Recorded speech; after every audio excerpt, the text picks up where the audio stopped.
All right, we'll see how far I get with this. This could be a epic fail, or this could be awesome. We'll see.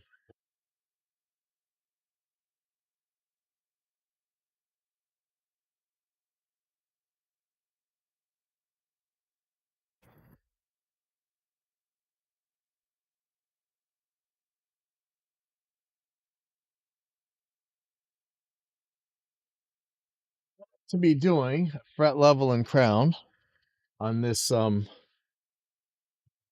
of it. The Harley Benton 8 string with fan frets, neck through body. This one is made in, I don't know where it's made. It feels like the new Indonesian factory that the world stuff's been made at lately. Um, really good guitar. I know, you vintage fogies are going to say that these are all junk. They're made by the Indonesians or the Koreans or whatever. Koreans are the best guitar builders on the planet. I'm sorry. They really got some serious time into that. But anyway, this guitar is excellent. I actually marked out some frets a long time ago. This is one of our students' guitars. We put in some Fishman pickups.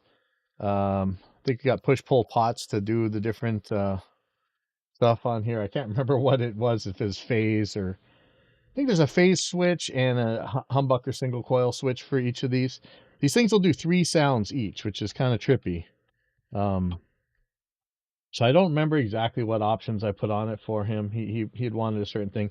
It's shielded. If you ever watch my shielding video, I'm blown away by the quality of these guitars. You guys know I'm an Agile nut, and back then you could get a neck through Agile for like $600 or $700. Nowadays, $600 or $700 buys you a hunk of junk bolt on. But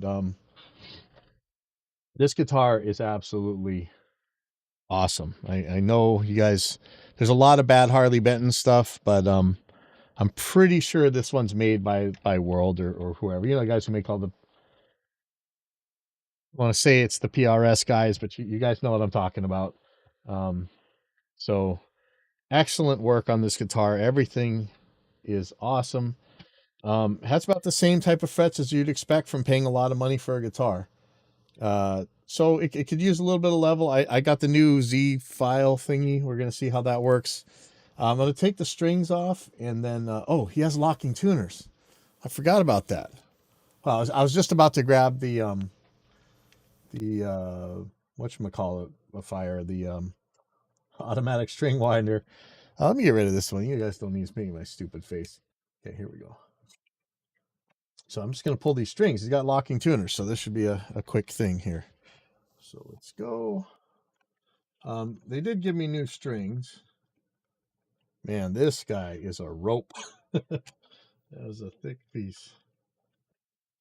And I just love locking tuners. It goes so fast. I still wish I had a lot more space to work on stuff. Let's see if I can't. Maybe I'll use my string winder anyway. Might make it faster. Then I should be going out to jumps today. I'm really excited. Give me 2 seconds here.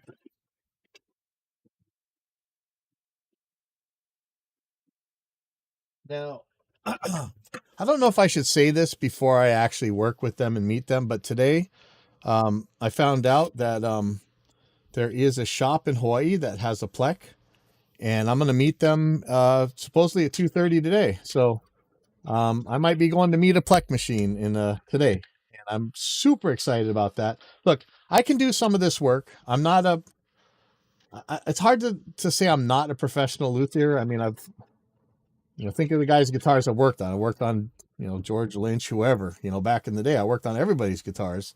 And, I do a lot of modding on mine. The guys see mine are like heavy modded, all super scalloped and all kinds of crazy stuff. But um, compared to a guy with a Plek, so I am so excited to go meet this Plek machine.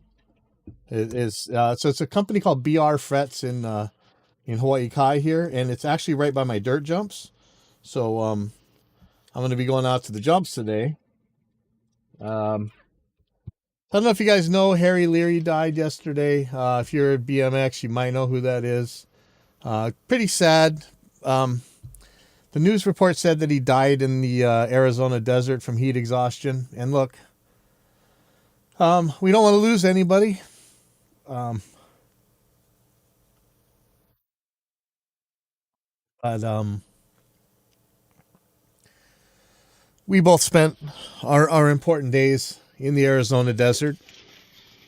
The desert has tried to kill me many times, and so I'm getting a little choked up. I got lucky, but you know it could happen one day, and think I think that sorry, give me a second. Sorry.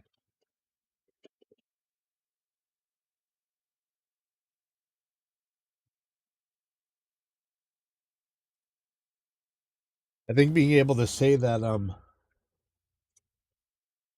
you died in that desert you loved is better than dying in a car crash, you know? Anyway, sorry. I didn't expect to get so choked up, but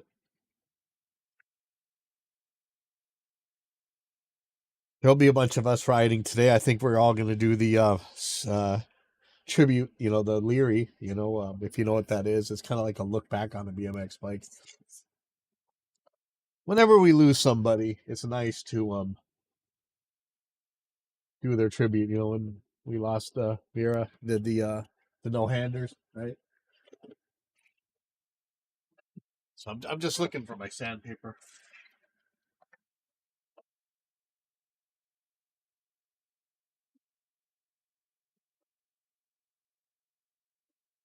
Hopefully I got some razor blades.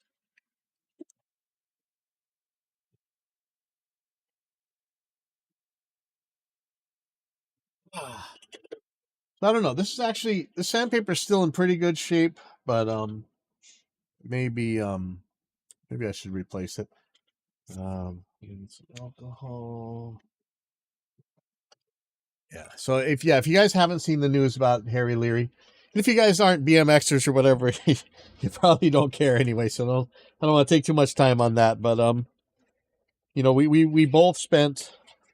I don't know Harry Leary personally. I met him a few times, but um, he's a racer. You know, we're not racers, but we both spent so much of our time, both in the recording industry and in the BMX side, in the Arizona desert, which I love, which he loved, which has a big part in the history of BMX. I think the backflip was invented there, into a river of all places. You know, you guys think the deserts are dry, but deserts are some of the scariest places when it comes to water because that water comes hard and fast, man. And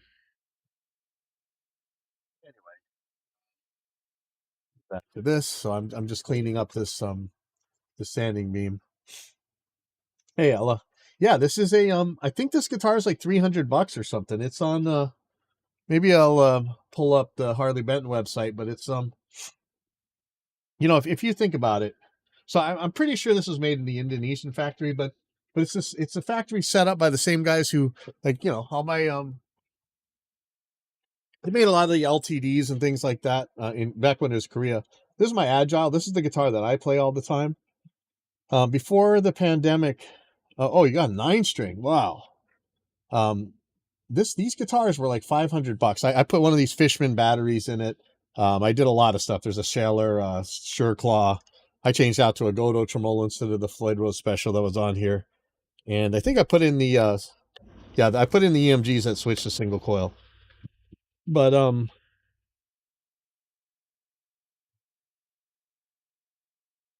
this one was made in Korea, but during the pandemic they moved all that stuff to Indonesia, and this guitar feels just like the way the Koreans did it, because it's the same company. I'm pretty sure it's still World Music. I have that guitar made by them. I have a dying to get another bolt on. So this is a This is a 27-inch bolt-on made by them. I'm actually taking this apart right now. All access neck, same kind of guitar, beautiful quilted top. But back then you could get those for $350, and now you can't get any. A 10-string, holy crap. Man, I still, like, I play sevens now. That's what I do. But I appreciate the thickness of that 8th string because it just doesn't buzz. Like, I keep wanting to make the tension even because I play my 7-string in drop A. All the other strings are regular E through E. And so really to get the same tension as my other strings, I'd have to put a number 60 on the low A. And I tried that before and it just felt like a rope compared to the string next to it. So I'm on a 54 right now. Can't imagine that 10 string, one's just going to be a rope, right? One's going to be an electrical cable. One's going to be a rope. The 7th string will be paracord, and then it'll start just looking like bass strings, right? Oh, wow. 7th string Ivan has bass. These look like those Hipshot singles, like they're putting on some of these bass guitars now. I got to show, my friend's making a bass, and he was asking about the bridge. So I need to show him a picture of this. Okay, so what am I missing? I guess I got to deal with the truss rod in a second. I'm going to check how straight this thing is. You know, I bought the new, actually, let me pull them out.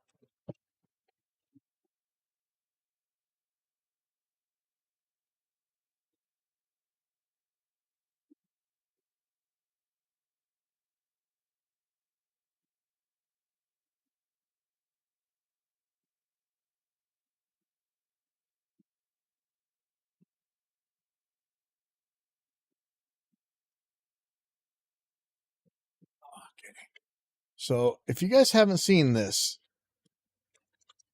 you guys know the regular fret rockers.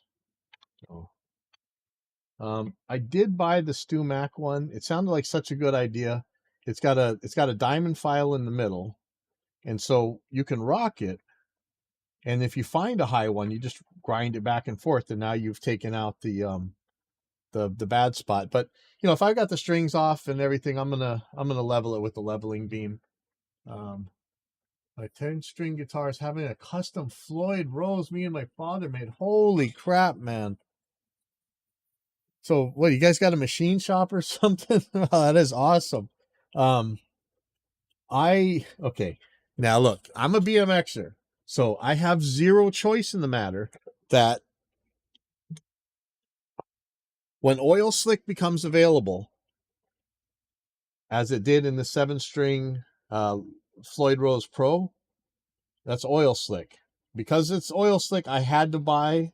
I don't have a choice. I have to buy it. It's oil slick, and I actually had to get another guitar to put it in. It came with a pretty good Floyd Rose, the Korean Floyd, not the special, but the steel one.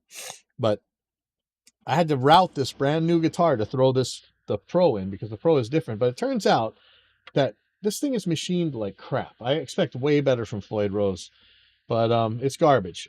Sorry. So, man, if I could get another, just a regular Floyd or a Goto and get it oil slicked, I would throw that in every guitar. I got oil slick knobs. I don't have oil slick tuners yet, but I do have the oil slick lock nut. So, man, that is cool if you guys can make your own 10-string Floyd. Maybe I did get to talk to a car customization shop in California that said that they think that if I send them a Goto tremolo in chrome, that they can try and oil slick it for me. So that there's some hope there. If not, man, maybe you know some oil slick guys. But anyway, I love this thing. But if I'm gonna take the strings off, I'm not just spot leveling. I'm gonna knock this whole thing. All my guitars are scalloped, so I'm thinking I might have to protect this neck. Normally I don't protect the necks because it ain't gonna hit it anyway. I could tape this off. I do own some of those little things that you put in between, but I've never actually had to use them. Where is that thing? I ride. You can flare on a scooter. Awesome, man. Yeah, so I don't know if you heard at the beginning, we just had Harry Leary die. He was 65, man. And, every year since I turned around 30, all me and my friends are like, okay, this is the year we stop riding BMX. And now I'm going to be 53 in a second here. Hopefully I make it as long as Harry did.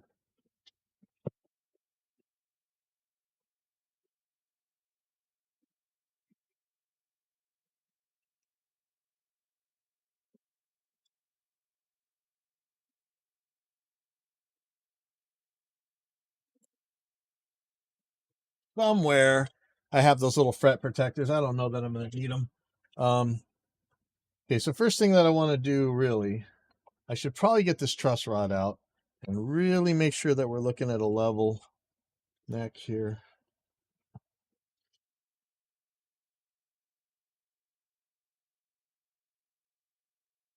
I might have to bury this pickup in order to do this right. Yeah, I'll tell you. Okay, so some people know this. I scalloped a few guitars for George Lynch back in the day, and when I first started, I used files. I saw it on the Dan Erlewine. Oh yeah, happy birthday to Dan Erlewine, right? I saw it in the Guitar Repair Guide. They were just using files, and so I bought files. And I've been doing files my whole life, and it took really long. It's hard, and then I bought the Dremel contour sander, which made it a lot easier. But there's no parts for it and stuff. And after like 30 years of doing this, somebody said, "Hey, when you're working with wood, you shouldn't be using those files like you use on the cars. You should use a rasp." And when I do with files, this was done with files, and I've cleaned this up pretty good. This is good. This is the metal file. It takes me about an hour to an hour and a half per fret.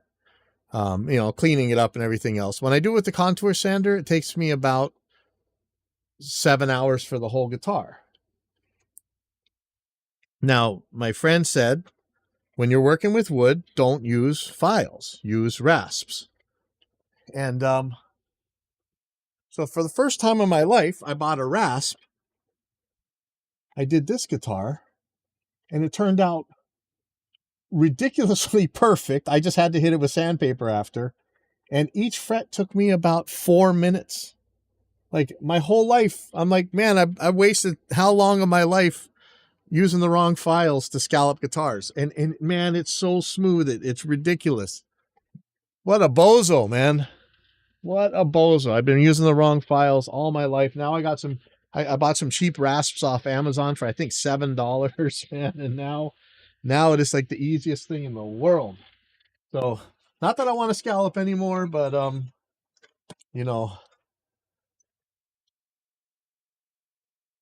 then it turns out there's some guy on the internet who will scallop them for like $200, and he does an amazing job. So maybe if I ever got another guitar, I'd have him do it.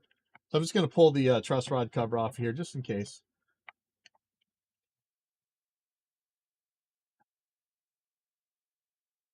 I really wish I had space to actually put this. This is, this real estate in Hawaii, believe me, it is not easy to get. So this is about as big of a room as I can use. Oh, wow. Check this out, man.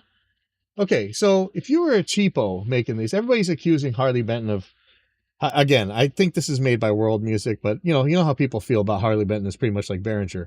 Now, if you were a cheapo, you just throw in some old Junko truss rod. You guys see there. No joke, man.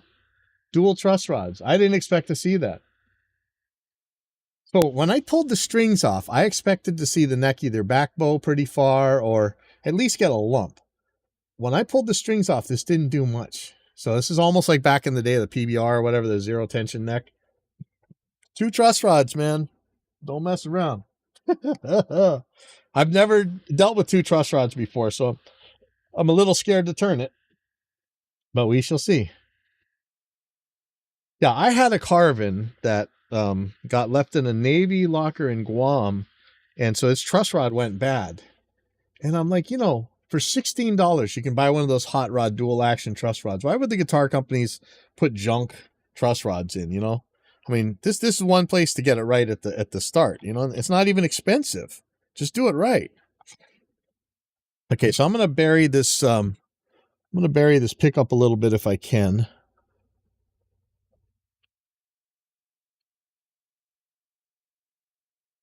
Now, the kid who owns this guitar, he's a little shredder, man, and I want him back in bands. That's why me and his dad are working on his guitars here. Let me just try and clean this up a little bit. Yeah, I did not expect to see that dual truss rod on there. That is a nice surprise. And knowing World, that's probably a hot rod as well. Like, they don't mess around. Good acetone this thing, but I don't wanna just spraying alcohol on it and try and take the glue off. Now I may not have I know I have razor blades everywhere. I just don't know where to find them. Like it's really hard to stay organized in here. It's super tiny. And I may not finish this guitar today, which is okay. I have a lot of other stuff to do today, but I hope so. Okay, so let me get the guitar out of the way for a second. Well, I may or may not. I think I got this one from Philadelphia Luthier Supply. This bar, I can't remember. Let me see if I can find a razor blade. I mean, it should be a no-brainer. I should have them everywhere, but you know.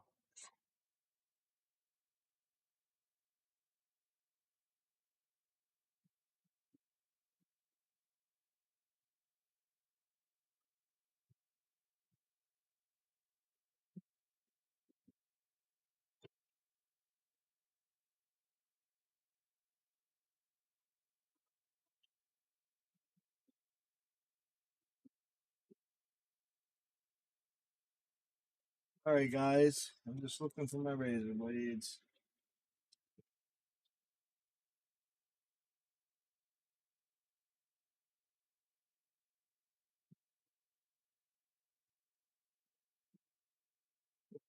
Protected?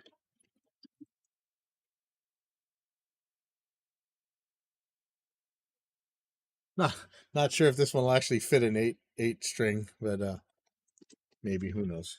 I don't know. Let's see. So,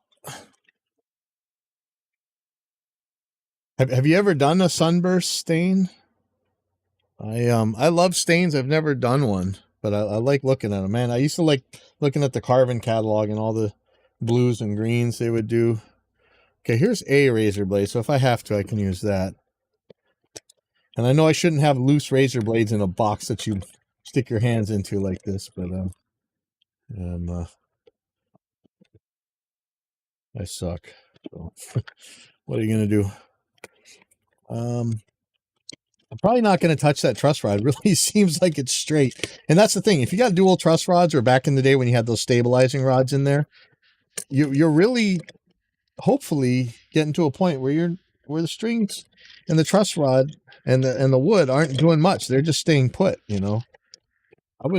That's why I really would like that Gittler guitar where it's just so solid. It's just, if you play scallops, I'm sure it's fine, but if you don't, I can see why you wouldn't want that guitar, but looks good to me. Okay.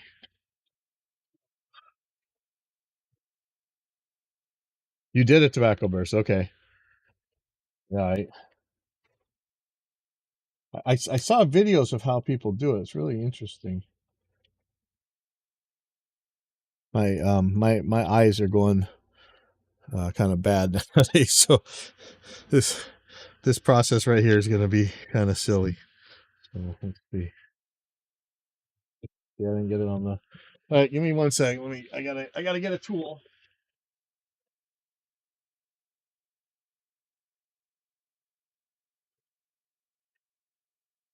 The tool when you're turning into an old fogey. All right. So now I can see my Woo! Okay.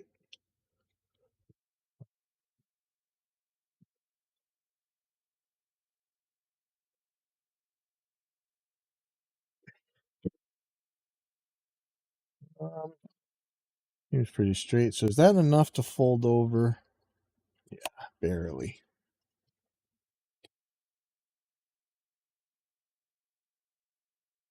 I'm not sure I want to burn a whole piece to get that other. What I saw people do, see, I missed a little bit here, but I think I'm going to be okay. What I have seen people do with this is to leave a little here, and then on the other one, make sure you get all the way across, and then have the empty part on the bottom. But I'm probably just going to use the flat spot here anyway, but give me a second. Let me consider what my options are. Okay, so way back in the day, again, BMX, right? So I've been swirl painting guitars since forever, man. And my Carvin that I have with the bad trust rod, that one's swirl painted. I haven't swirl painted much else, but I used to do bike parts, car parts, everything in swirl paint. But you know, again, it's today. So today is oil slick. I don't know, oil slick's been around for a little while, but oil slick is it still for me.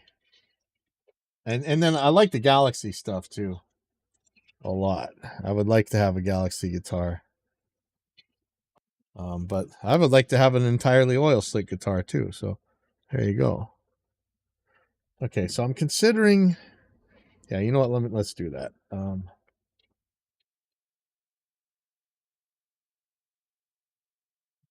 Gum this. So I'm gonna do that, like they said.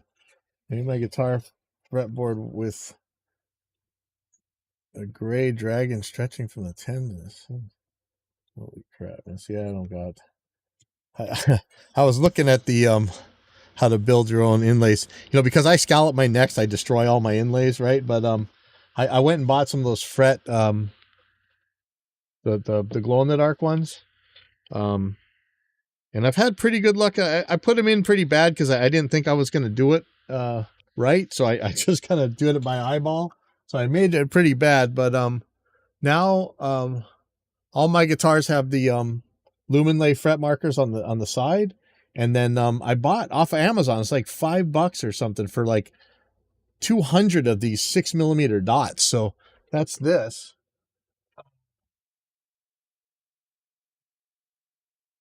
These dots for like 200 of these dots for like $6. Um, I don't know if you can see them glowing. They're definitely glowing here. Like I have zero trouble seeing them in here now. And then the Luminlay side markers are glowing. I don't know. Deal with that.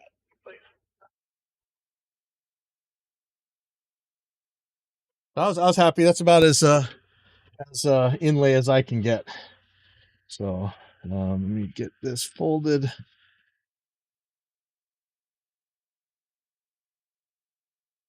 See, that's a good idea, man, because yeah, then I don't have to worry about, you know, having it chromed first or whatever. Yeah, that's a good idea. So have you ever seen anybody wrap a guitar before? Is that actually a thing? Because that sure sounds like a good idea. Okay, so what does that mean? I'm gonna order one of those Pitbull kit guitars and just do it that way. I think not a bad idea. Okay, just get a want something softer than that. Oh, this will work. Okay. Okay. Okay. Um, I don't want to hit this corner, but I don't. I don't want to mess this up. Let's see if I got an edge here. Kind of do, so I do actually have to do this. Not going to be pleasant.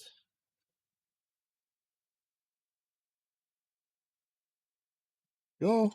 So there's gonna be a little bit of a gap, but it's not gonna matter. You know, it's funny. People, you can watch videos on this. You know, why don't we use radius blocks for leveling, and I was sure I was going to need one, and I tried it, and no, I went back to the flat block myself too. Interesting, but that's just kind of how it goes. All right. I've got one of these Z files for the crowning job. We'll see how that goes. Let me check one more time on how straight this neck is. Seems to be.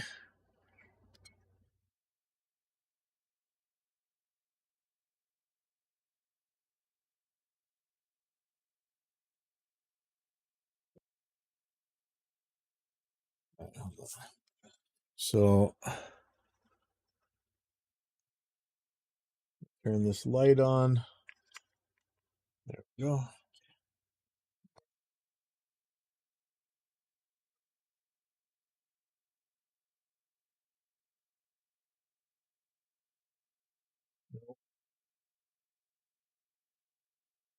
Man, seems like there's no relief and no rock.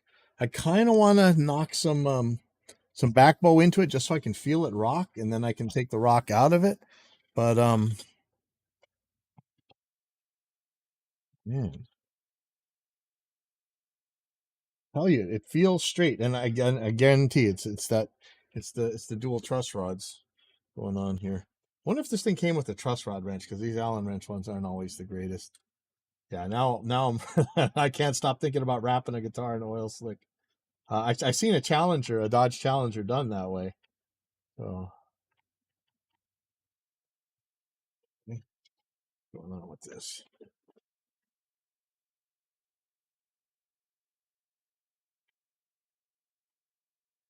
Gauge that maybe a 4 mm.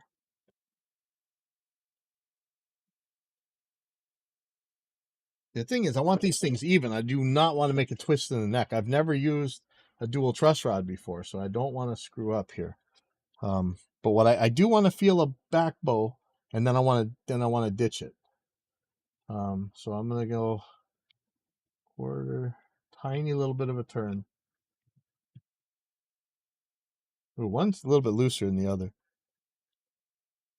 Do I have another straight edge I can use? Okay, it's still not rocking. I'm sure I have a free 4 mm Allen wrench. Yeah, that one's really tight. Now wait a second. Am I looking at is this dual truss rod? Is there a chance that one is up bow and one is back bow? Or do you think they're the same? Because one of these guys is tight and one of these guys is really loose. So I'm a little concerned. Hold on. Let me not mess things up.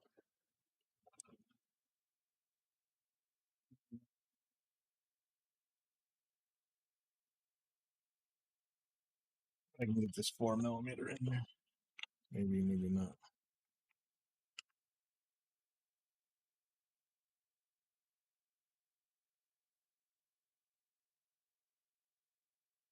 Wait, I don't want to loosen it. Oh, man, come on. Get your brain on. Sorry.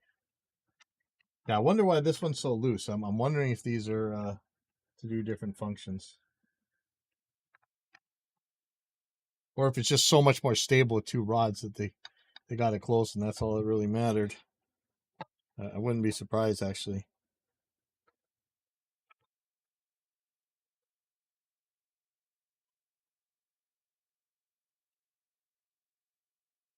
Yeah, I'm so excited about meeting this Plek machine, man. I know that if you don't know what you're doing, you'll blow up you'll ruin a fret job just as bad with the Plek as without it. But okay, now I got my back bow. You guys hear that rocking?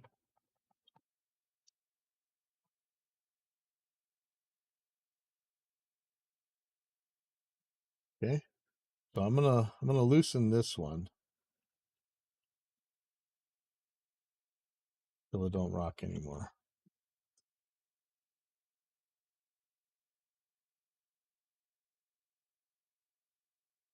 What I didn't want to have is a pile of relief, and then just gonna wipe out the either side of the fretboard.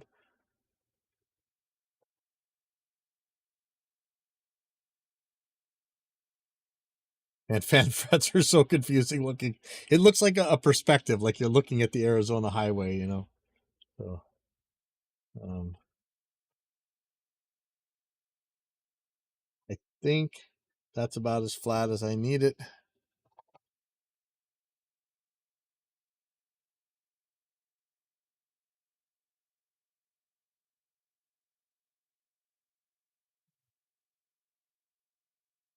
I don't want to put any relief into this, but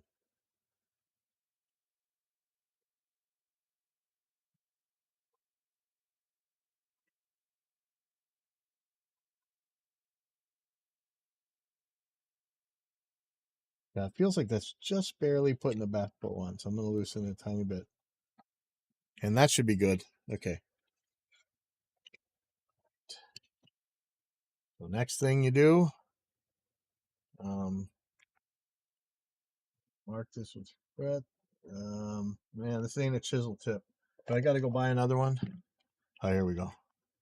So what I don't want to do is accidentally mark the fretboard. So mine's scalloped, so it doesn't matter. But this one's not. Like I could tape the frets with painter's tape. Probably wouldn't be a bad idea.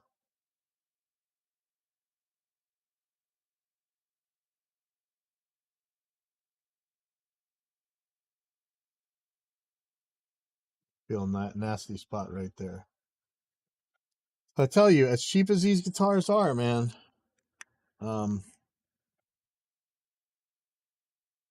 they're actually built pretty well.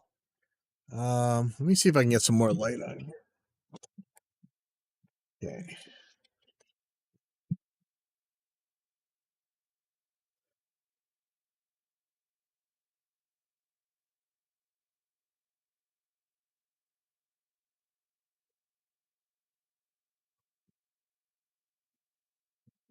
Second.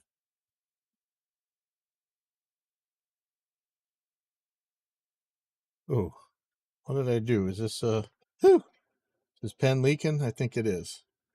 Ouch. Ew. Ew.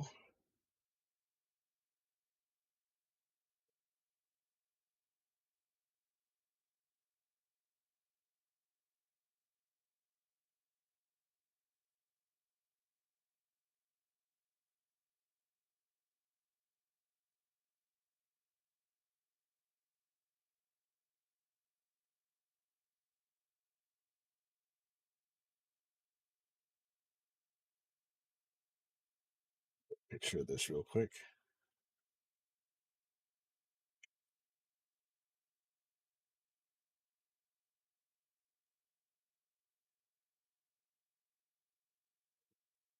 Yeah, I marked myself.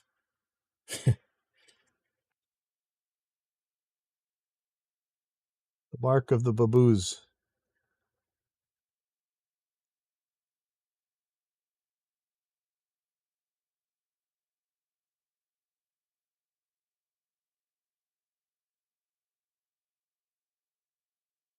And that's crazy if you're pulling flares on a scooter. I have there's two really good scooter guys here on Oahu. It's funny because we do have actual world-class flatlanders here, but we get a lot of visiting scooter guys too. And I always see it just as this metal spinning slab of death when you guys do tail whips and stuff. Like no shin guards. Like how you guys not just knock yourselves out all the time?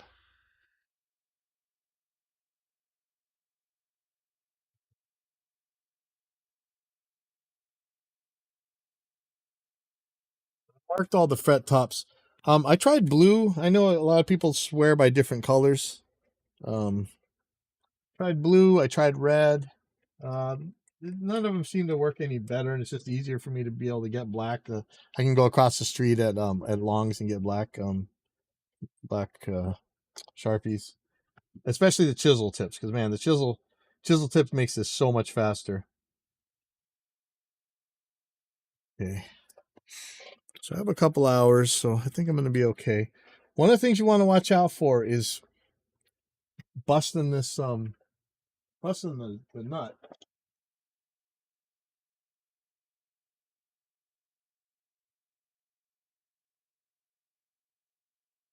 It's really easy to slam into the nut. Like, I got lock nuts on my guitar, so it's not that big of a deal, but way to stop. Actually, no, I learned the real trick to doing this. Forget that. Is the teachers here at the school always grab this tool. Don't buy your own.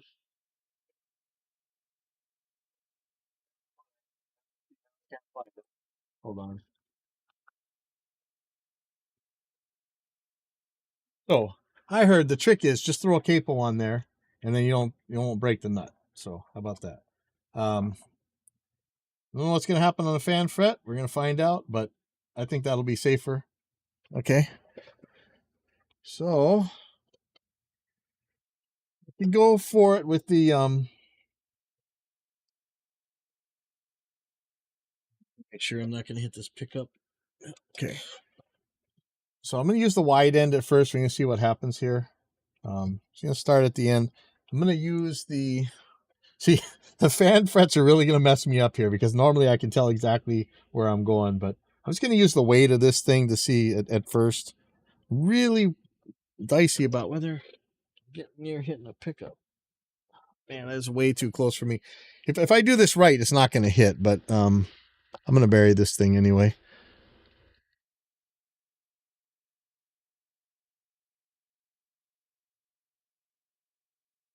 The output of these pickups, it kind of don't matter if I bury them and leave them there, but I'll bring it back up. All right, here we go.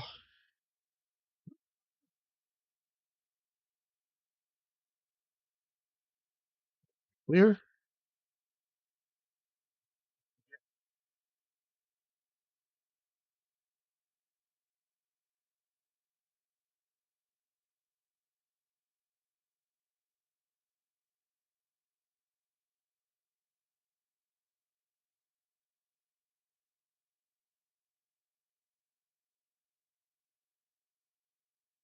Just using the weight of this thing because I don't want to press on it and make my own relief. So let's that was a real quick pass. You guys see I didn't do much. So let's just take a look. Let's take some stock of what's going on here now. Okay. I'm not angling it correct for the end.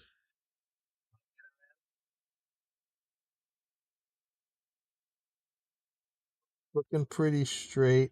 There's a couple little things here. Again, I barely have touched this, but I know that okay, I'm gonna have to put a lot more angle on the ends. And normally I use the skinny side, but I want to see if what I can do with the flat side. So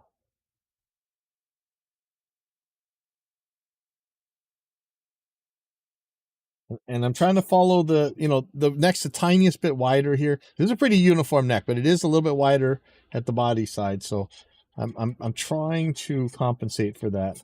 And again, the fan fret part is messing me up, man. Like I am not able to judge this very well.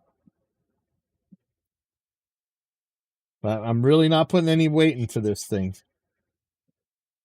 Okay.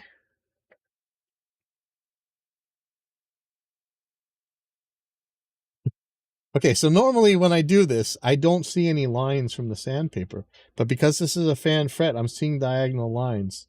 Even though they're straight, but the lines look diagonal. Okay. Pretty good. They seem to be a couple high and low frets. I may do some relief into here. We'll talk about that in a second, but let me continue to do this. I'm gonna get the skinny side. That's how I'm used to doing it, and I can actually feel it a lot better.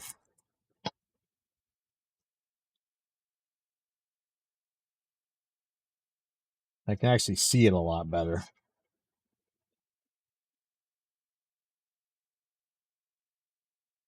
Now where are we? Not touching much of the first fret. That is concerning me a tiny bit.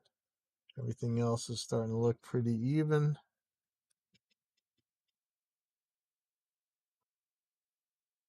Okay. There might be some fall away already built into this. I'm not hitting these like I think I would, but I have a feeling there's a little bit of fall away. We'll deal with that in a second. Okay, one more time I'm gonna hit it with the skinny side. And like I said, you guys see, I'm not doing this for very long. This is just a real quick. This guitar didn't need much, by the way. I mean, that's first of all, that'll tell you one thing. First fret is often kind of tricky, so and it has to do with, even though I'm using the weight of this thing itself, I am probably biasing to one side or another. So you really want to get rid of this bias as much as you can. If you can make really long strokes, it's way better. But if you have a nut on the guitar, it's a little trickier to do.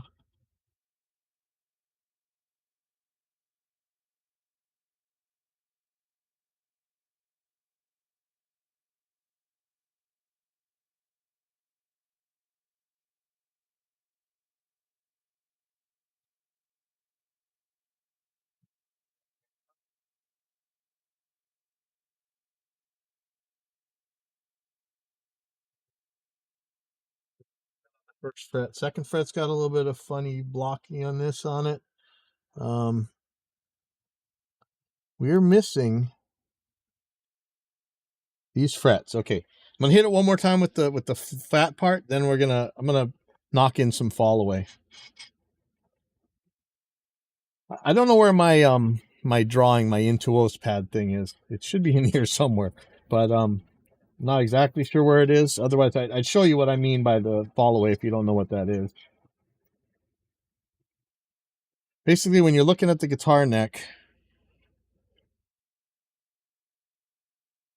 traditionally, your neck would be starting here, kind of bend down, and then that area is the relief, this bend, the up bow over here.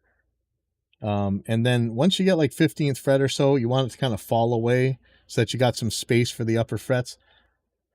I am kind of the belief, and I'm glad that nowadays there's a lot more luthiers that are kind of backing me up on this, or I'm backing them up either way.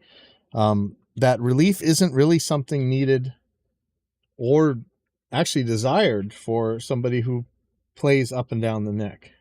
I think relief is only really important for open strings to me. Okay. You guys can go ahead, comment on this. Fall away is I'm kind of thinking it's the same thing, but we can talk about that. So I'm going to do from the 15th fret onward.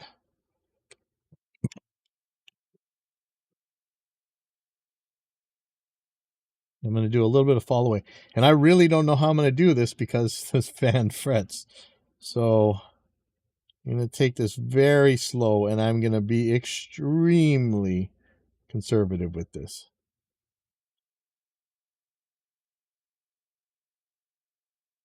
Because I think that there's already some fall away on here. There we go. See, that's what I was worried about. I'll take care of that later, but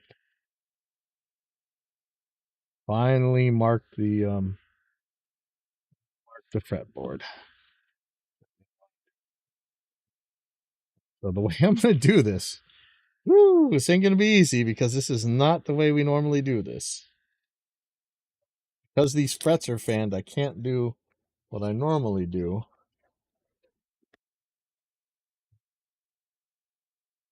What are we seeing? My mouse. Is that the right mouse? No, that's the wrong mouse. Hold on. Sorry.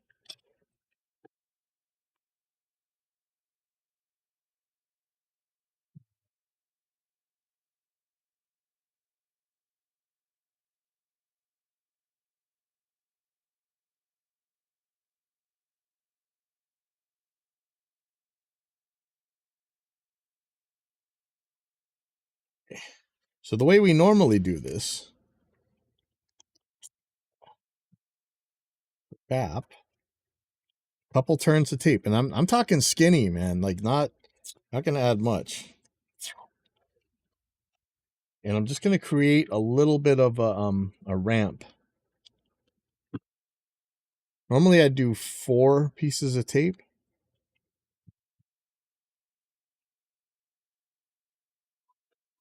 It's going to cover up the frets a little bit further up so that I don't really worry about them.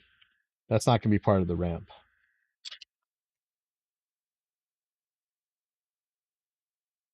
Just that little bit of extra height is what's going to grind it down. Now, good thing I buried the pickups because that's where it's really going to matter. So here we go. So I'm going to actually put a little bit of weight on this side.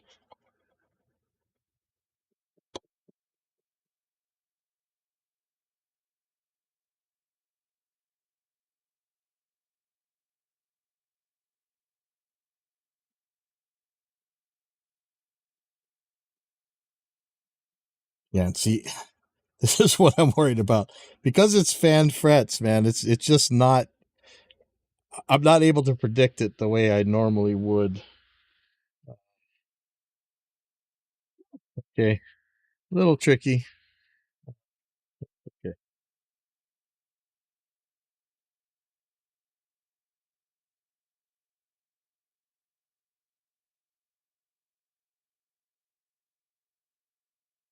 And again, I'm not doing much. I don't want to do much. Just a little bit.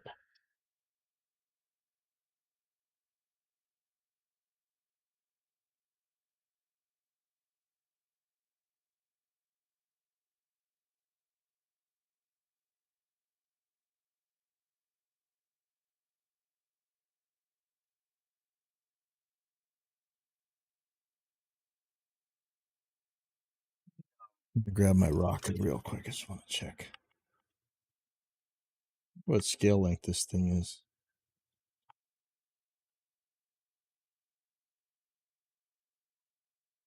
This feels great. Feel up here.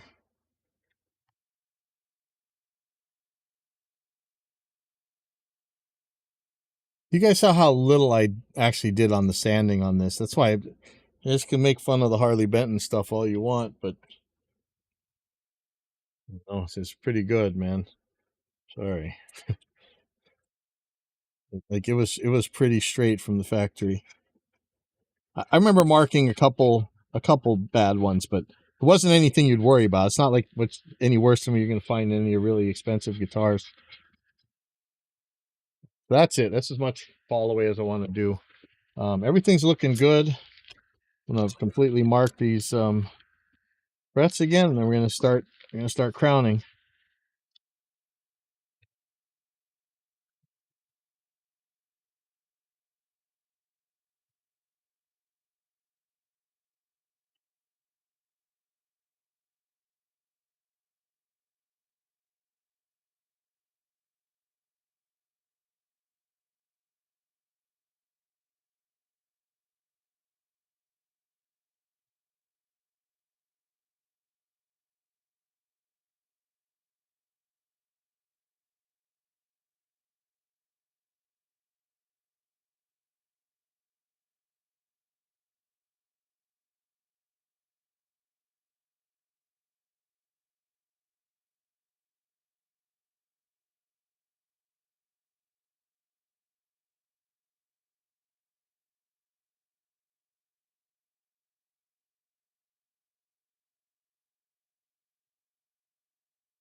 All right.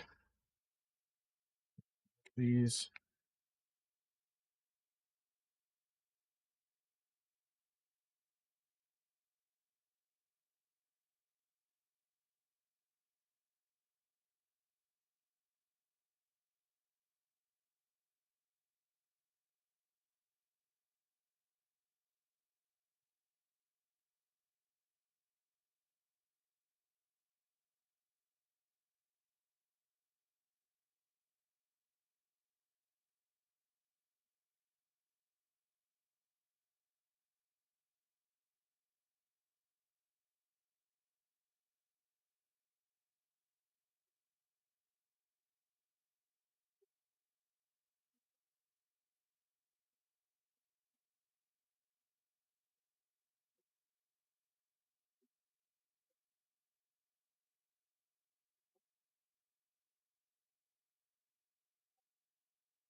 Oh, man, I did it again. It's weird that it does it on the same fret. I wonder if there's something funny going on there.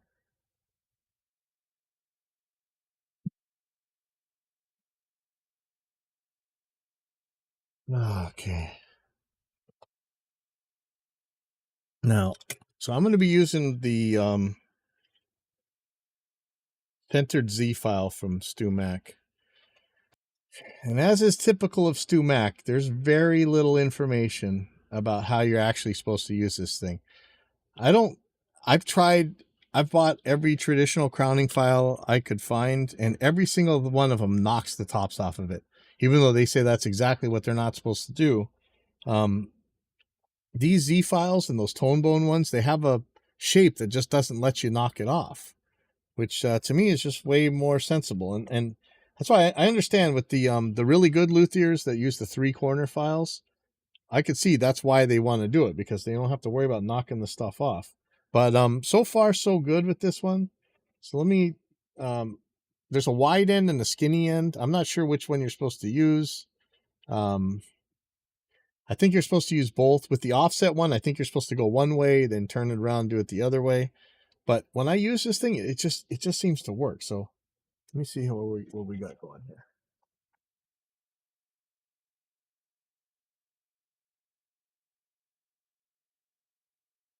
Compared to the crowning files that I'm used to using, this just makes it so nice and clean right away.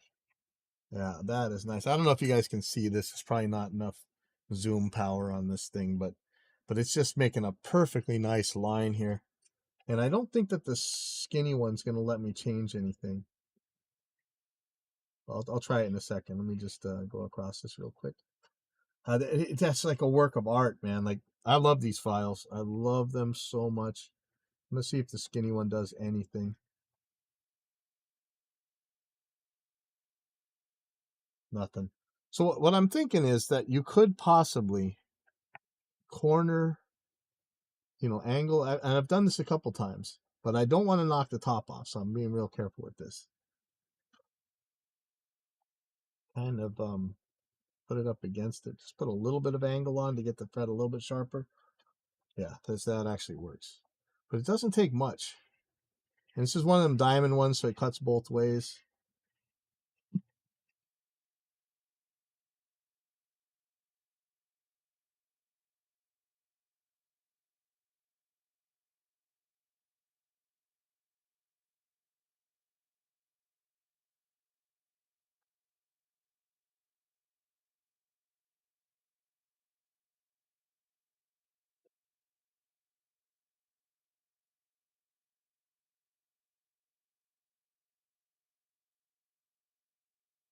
Yeah, that is beautiful.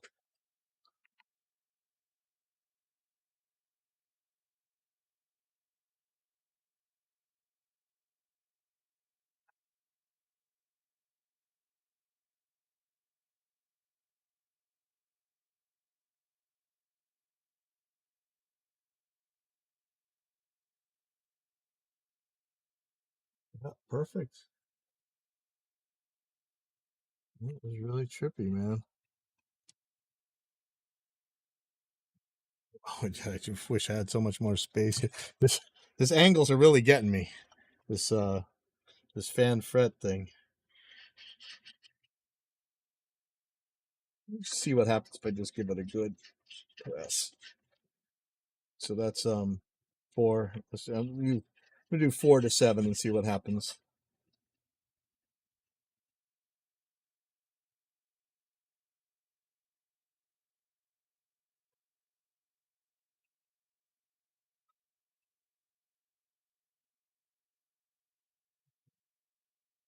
Four, 5, 6, get one more.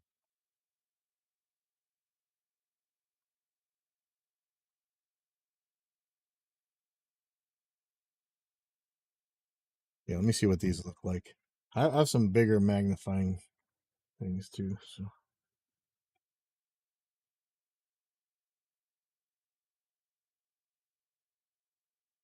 pretty much perfect. Okay, compared to these. Okay, so I think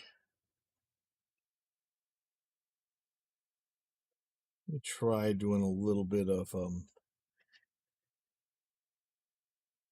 angles. They're gonna get a little bit skinnier.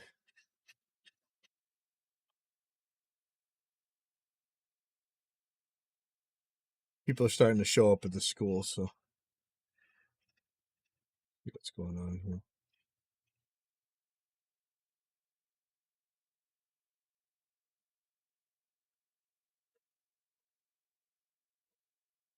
Oh,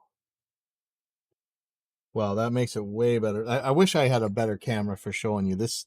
These are like a guitar string thin, like a number 9 or number 8 or something. I'm gonna do that to the other ones. Doesn't take much.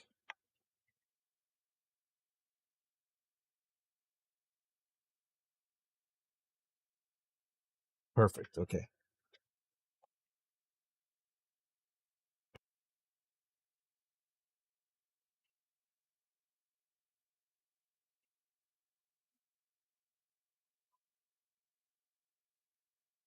Perfect. Okay.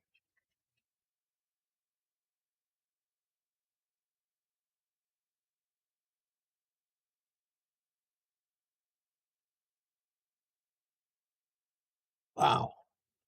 Oh man.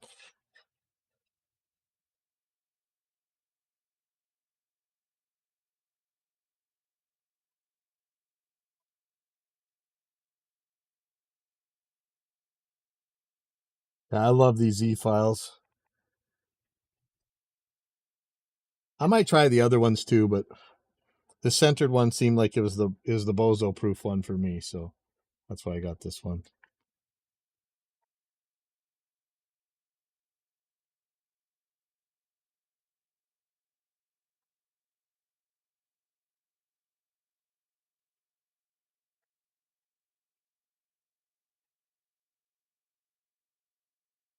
Yeah, when I get near the horn, it gets a little bit tricky. I might tape it off. We'll see. Or I could just turn the guitar around.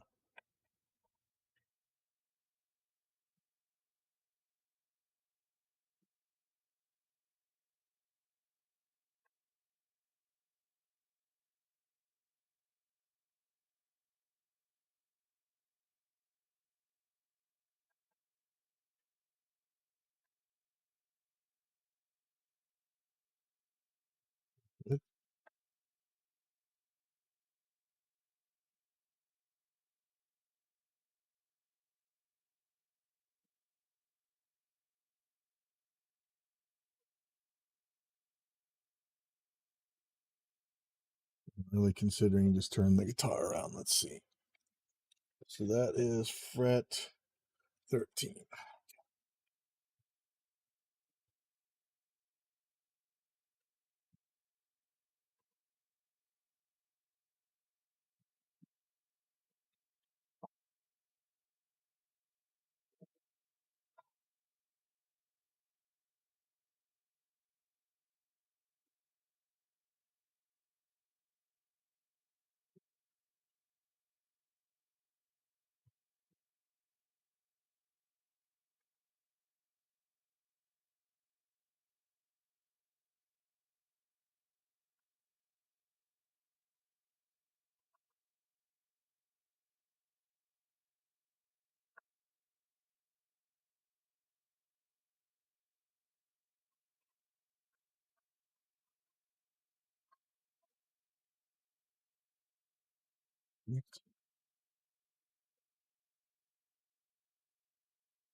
Again, you see the fan fret nature of this thing is really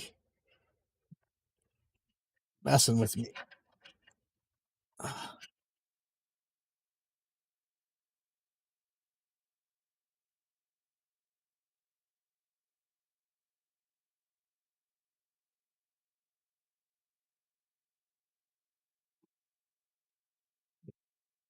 We fix that then.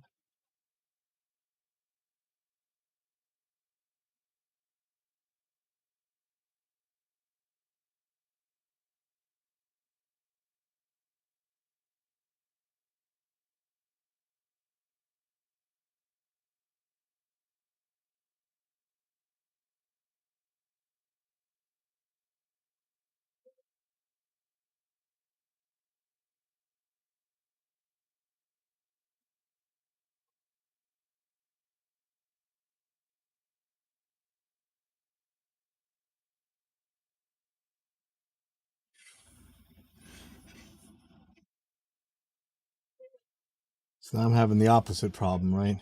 Because I got this horn now. I wonder, should I flip the guitar around again? They're going to just be worse. Actually, a little better. Let's just see.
Yeah, these last frets are tricky.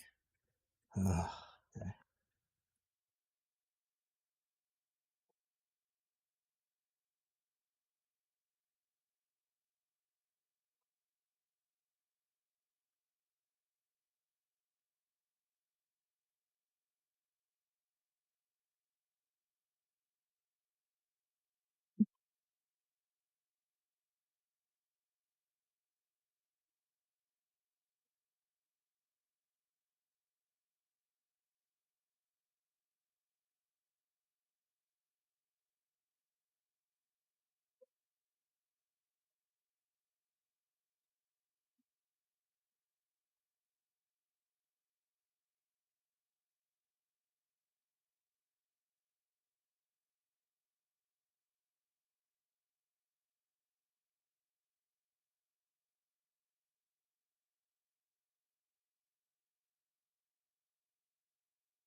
Mm.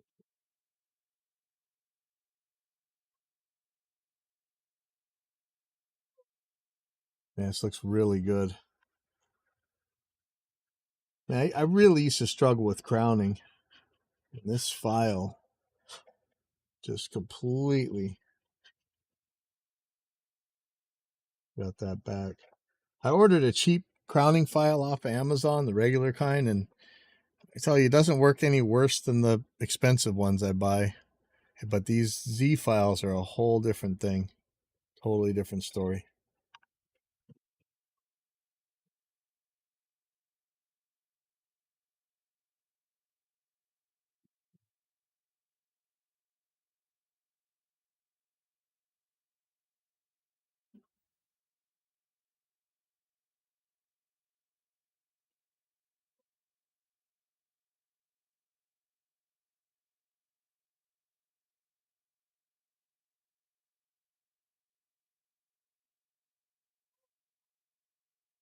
All right.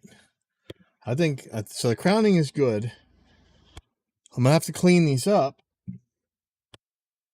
I don't know if I have time. Hey, Poo Ninja.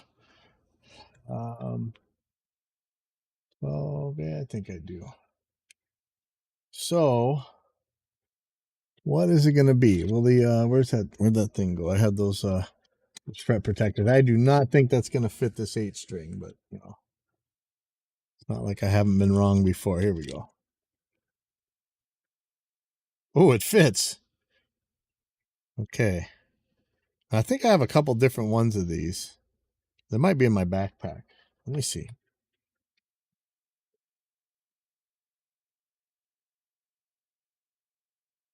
Oh, there's the other capo I was looking for.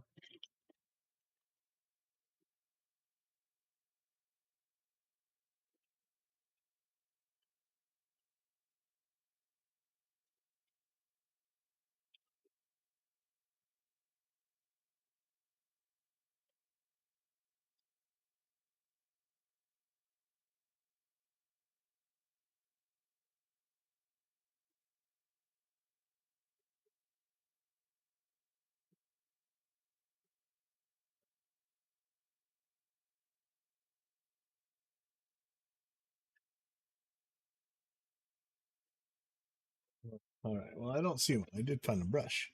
Yay. All right.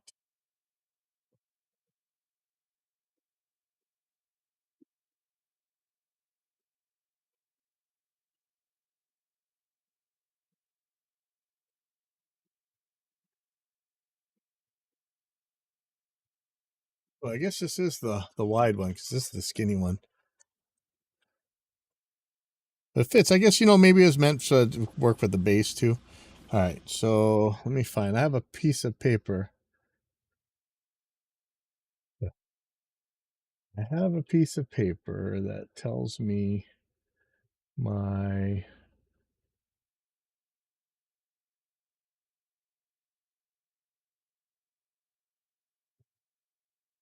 sandpaper that I like to use. So let's see. Frets. Standing after crowning. Okay. 600, 600, 800, 1000, 1500. Okay, so 600. So I'm just wondering, do I start this now or because I do have to go to 2:30.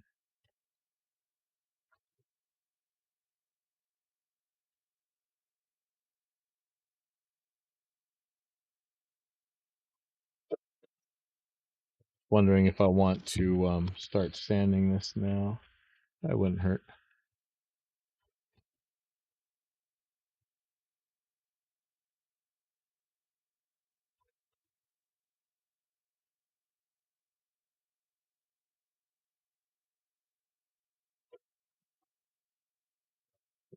Sound, huh? Oh, that's right. I got to call the audiologist too. I have to call audiologist. I got to call about my X-rays. And stuff I'm supposed to be doing. I had a kind of weird setback. I actually did a pretty bozo move with a debit card. I've been using the wrong card. Big bills coming up.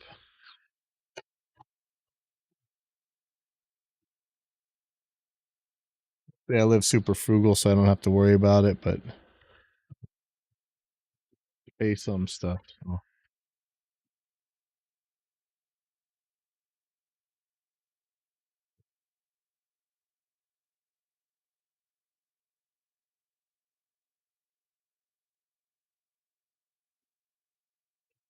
600 right here. That's my starting point, but let's see if I already have some. 800. 120. Ouch. No, thank you. I hear some 600 right here. Okay.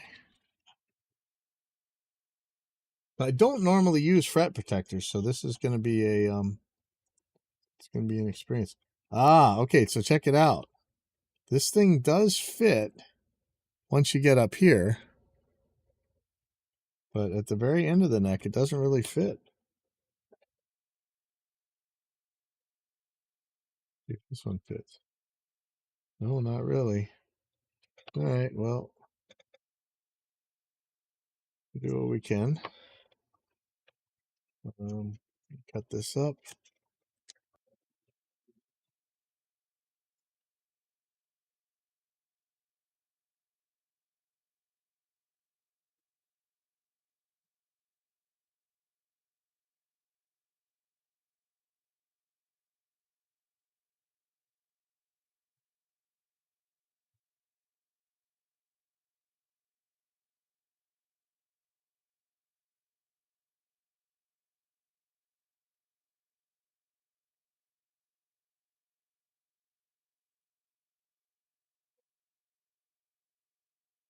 Oh, that's gross.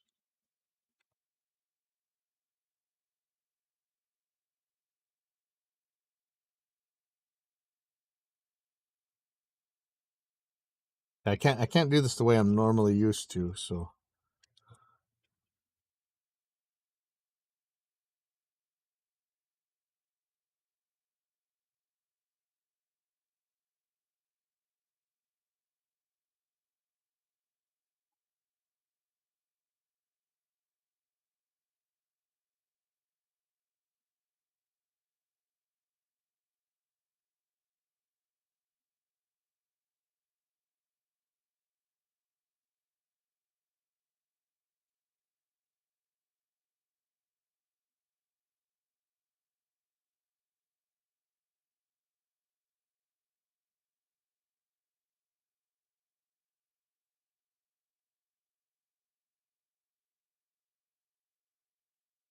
I don't know. People are constantly arguing horizontal, vertical, circles, whatever.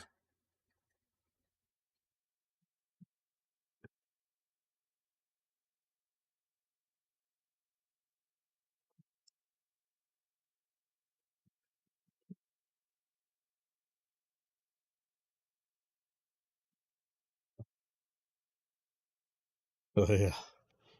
I don't want to try and ship anything to the moon. Was it $10 million a pound, or is it $100 million a pound? I forget what it was to get stuff off of the Earth. The satellite cost right now for putting anything into orbit or whatever.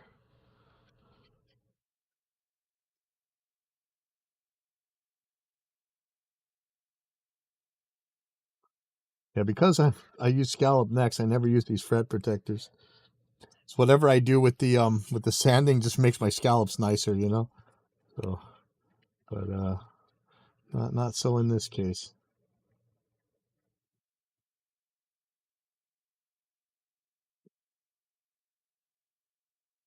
Can't really get the round groove that I like doing when I'm sanding because I can't fit it.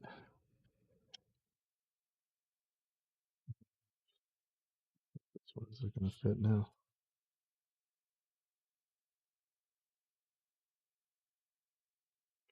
Yeah, I like putting my fingers across the fret like that, you know. So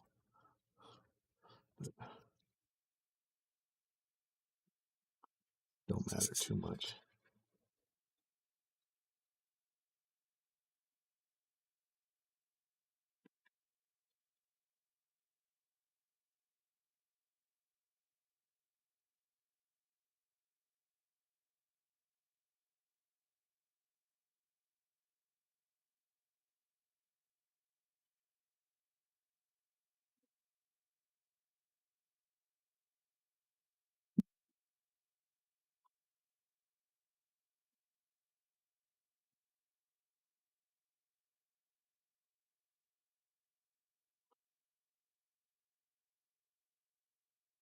Yeah, I want to do it this way, but afraid I'm going to hit other stuff. Oh, maybe not. Okay.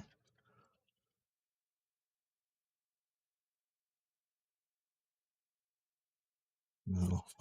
Yes, it's tricky.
Hello?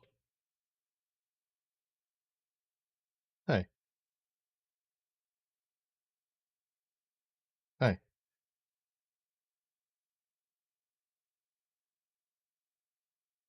Yeah, yeah.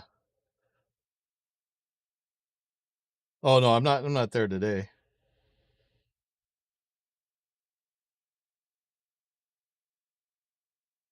I either way is fine with me. I'm like oh yeah, you know what? I don't know when I'm going to be there next. I didn't have anything this weekend, that's why. So, yeah, mail is fine. Mail is fine. Yeah, no, not today. All right, thank you. Yeah, right. Oh wow, we got people here at this taking lessons early today. Okay.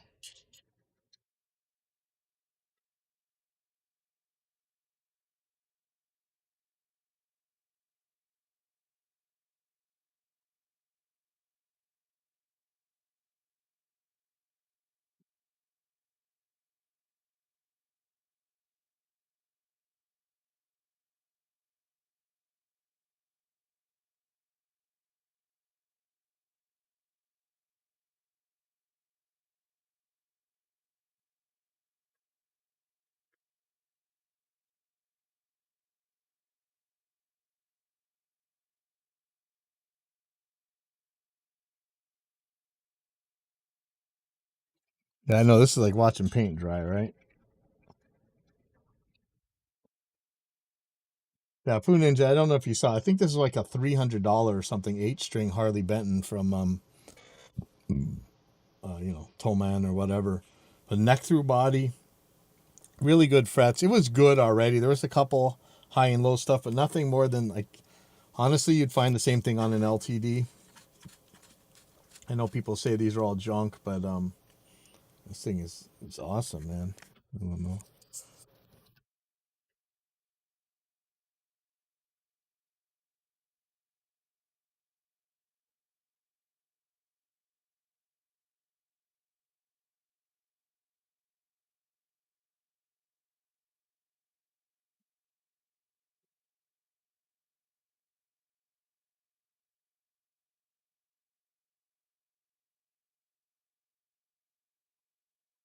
This kid whose guitar this is awesome. I think he plays drums too. Really smart. And I think he's one of those guys who can do like Rubik's cubes in 2 seconds. He does that stuff.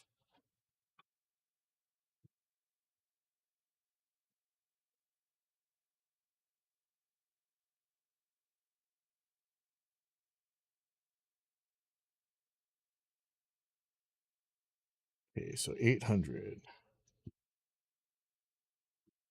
Start putting away what I don't need.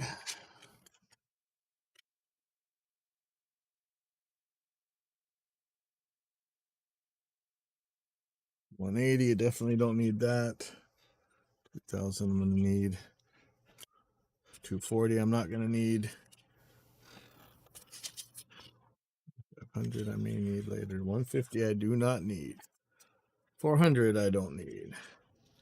1500, I may need. So I don't have 800 and I don't have 1000. Where are they? Hold on, let me see.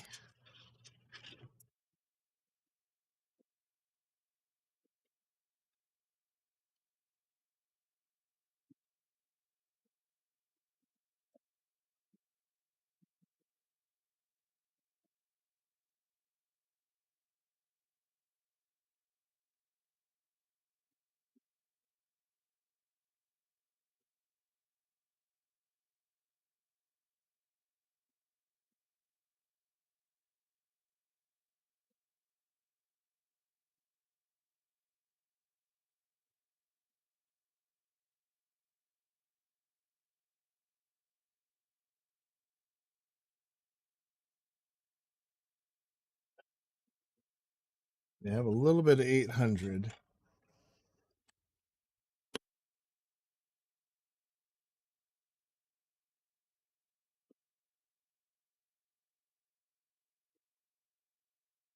don't see any 1000, but let's just see what we need here.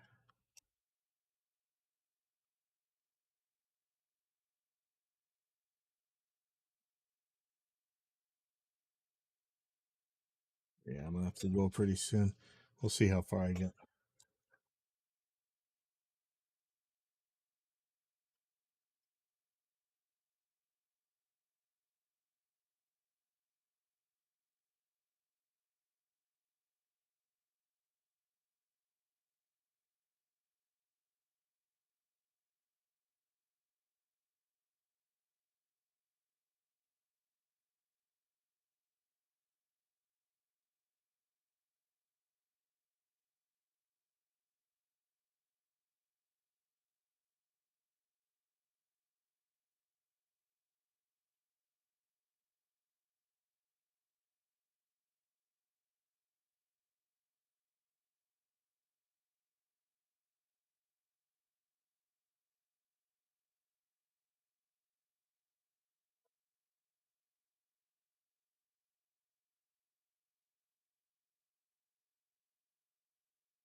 Lately I've been using these things for sanding, for polishing frets. Um, they actually come from the nail salons. It's like this four-way thing you can flip around, and it's got like all the right. Uh,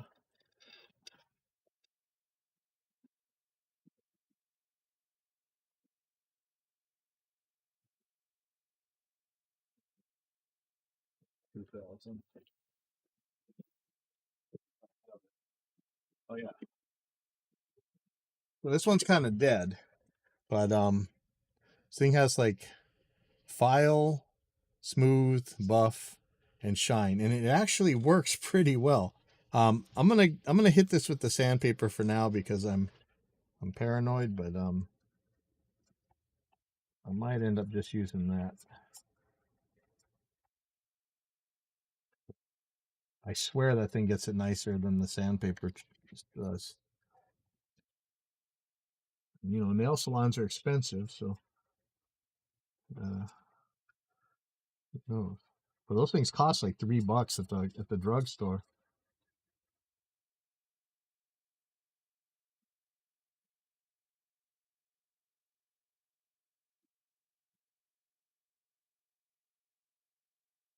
This is the problem. I don't even know where I'm at.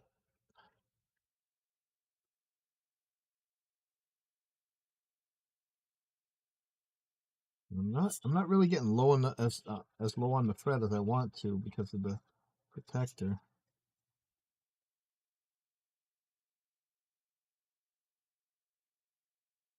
Once I get to the higher grit stuff, I can pretty much do without the protector, but 800 might be a little bit rugged for that.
Okay.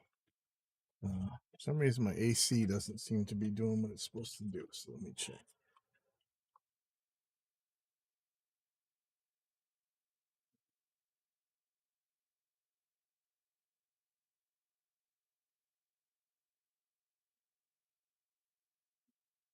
Be right back.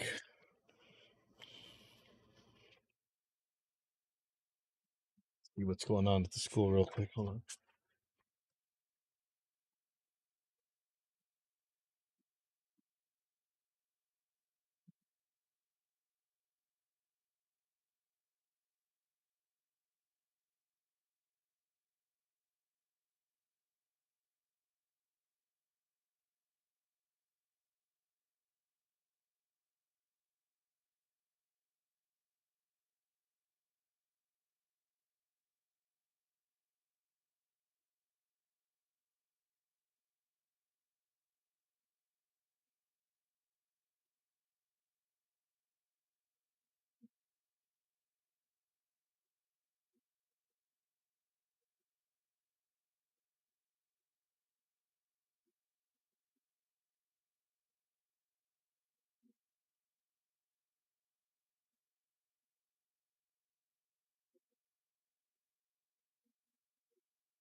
All right.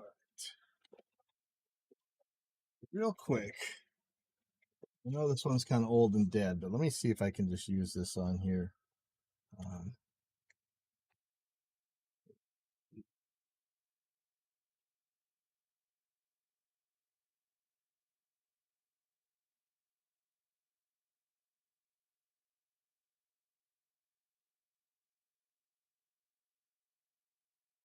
this one will conform to the contours a little bit better, but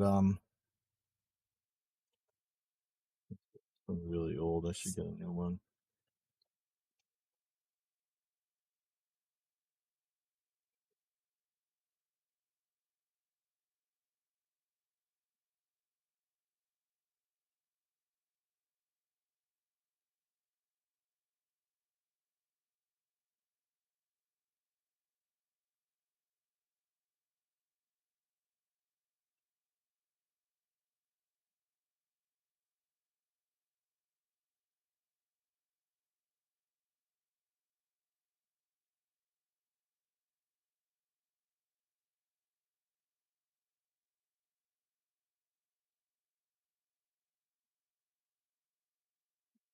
God, it's very pretty.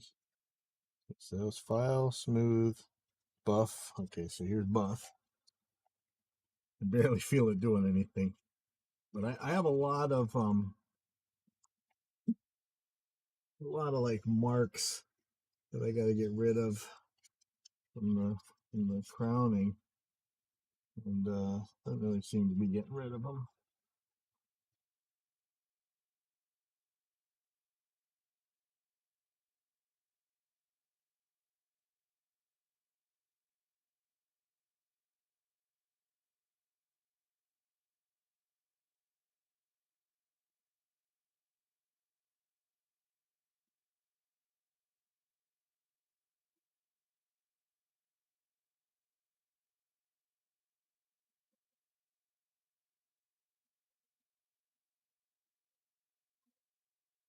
If I put the real magnifying on, I can really still see these lines. I'm gonna try the shine one and see if it helps at all. I've seen people talking about Mr. Clean Magic Eraser and people using that on their frets. That looks kind of cool too. I think I might just hit this with sandpaper some more because I don't know that this is really doing it. Because there's some nasty edges on here that don't seem to go away. And I'm not sure if this thing is going to mark up the fretboard or not. I don't think so. Oh, actually, this cleans it up nice. Wow. Okay. It's just the edges of the crowns. Maybe I should just go buy another one of these.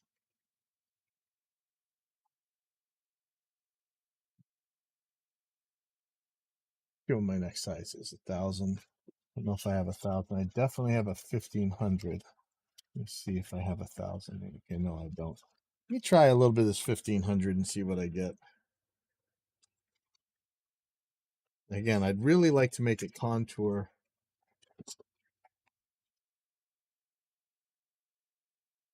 I don't think this will actually hurt the fretboard. At this point, I think this is fret polish.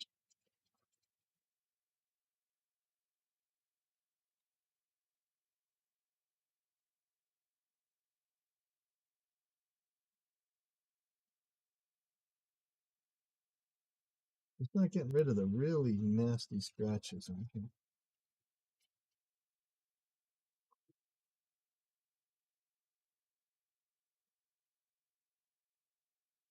I want to curve the sandpaper and follow fret sides to make it really smooth.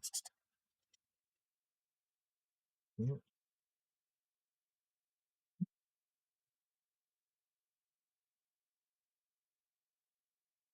I don't usually do it with this thing on, so the scratches that I'm looking at you can't really see with the naked eye, but yeah. I wonder, am I hurting the? No, I don't think I'm hurting. But,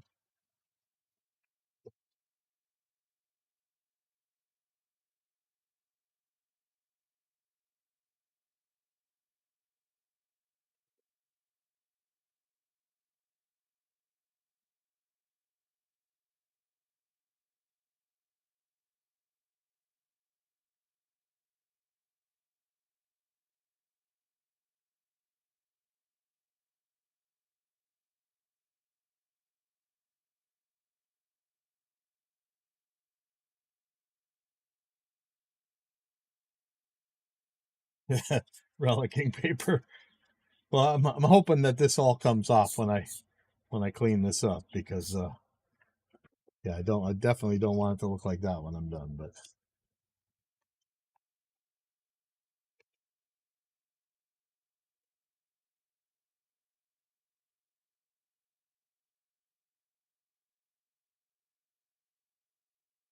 looking a lot smoother. Okay. So the way I usually like it is something like this, right? I'm kind of speed relicking. Oh man. I hope not. But see, when I can do it like this, I get that contour in there. It's just perfect. That's nice. I tell you that nail file thing, the nail salon thing, is really good, man. Like at least on the scalloped fretboard. This is regular people. Civilian fretboard is a little bit different.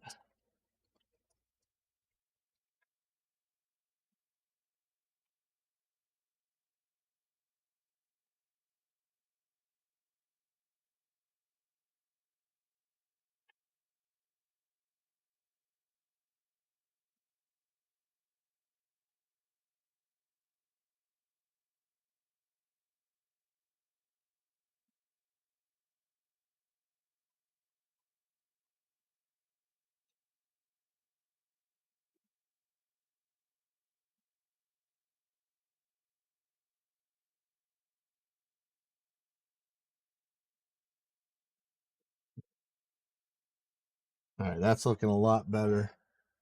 The ones where I can get it in the middle really look nice. Okay, so that's 1500. We got some 2000 here.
And it's hard to tell when when you're 2500 or 2000 or whatever is worn out. It's so pretty much just feels like I'm rubbing paper on there. So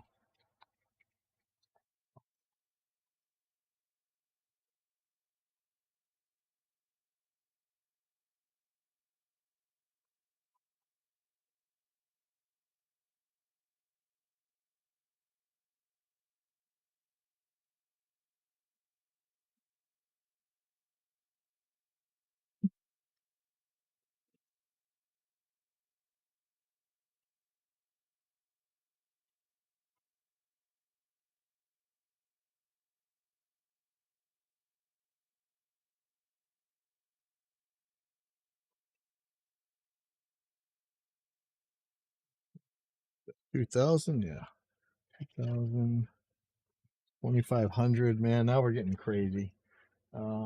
Almost want to acetone this thing.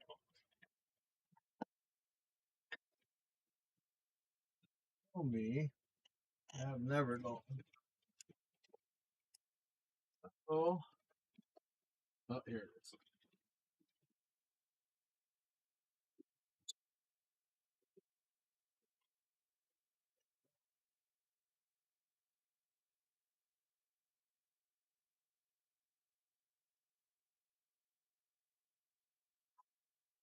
I'll just do with it.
Okay, now what I really want to do.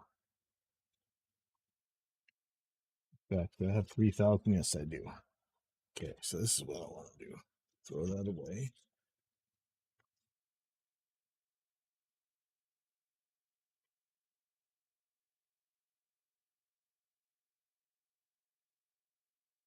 Yeah, awesome. It should look like a half pipe.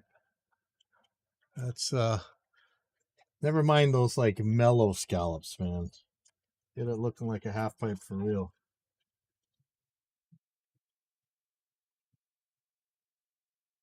I almost want to wrap this around a pencil. Sometimes that's how I do it.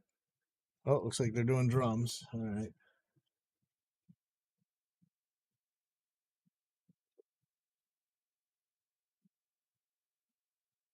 I'm trying to get the sides, those little scratches on the side. I'll get the top in a second, but I really want to get the sides.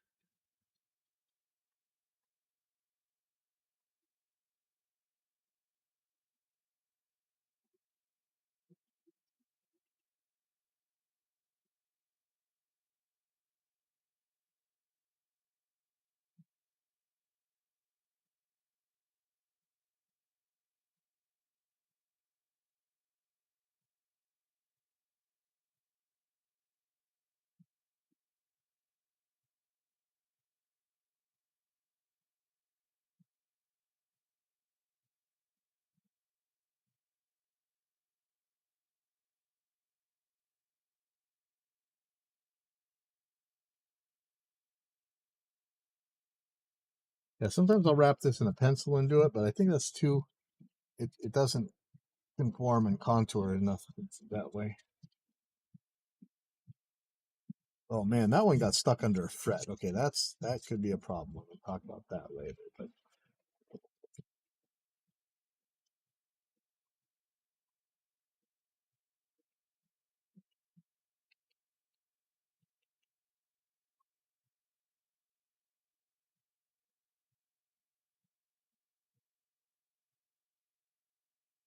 I do have a Dremel.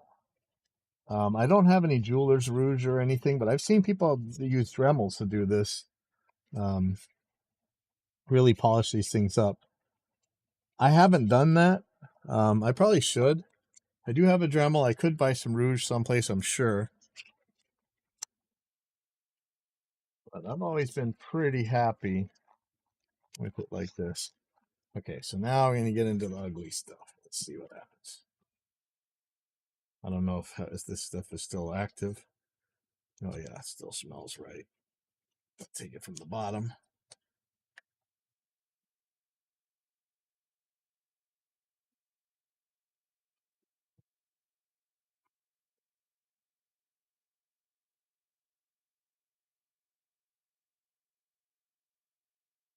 But I definitely would like to try the wheel polishing stuff.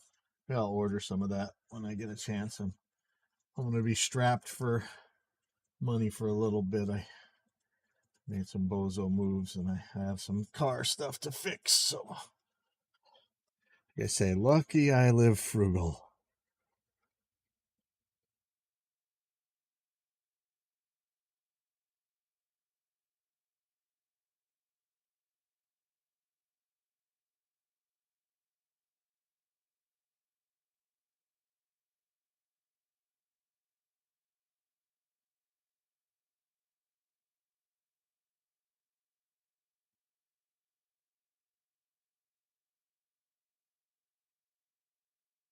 Oh, weird. This is just like cotton cloth or something, but man, it really takes the lines out of everything. I don't know how that works.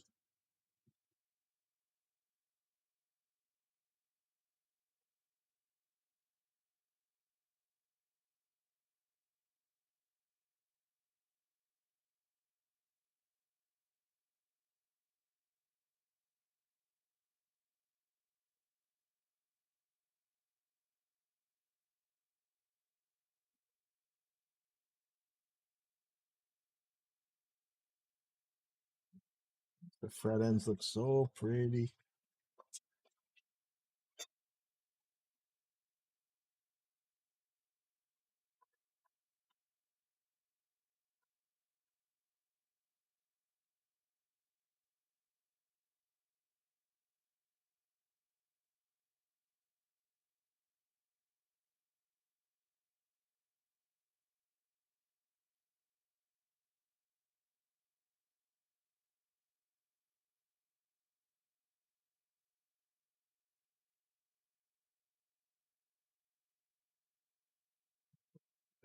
together maybe tonight or tomorrow or something.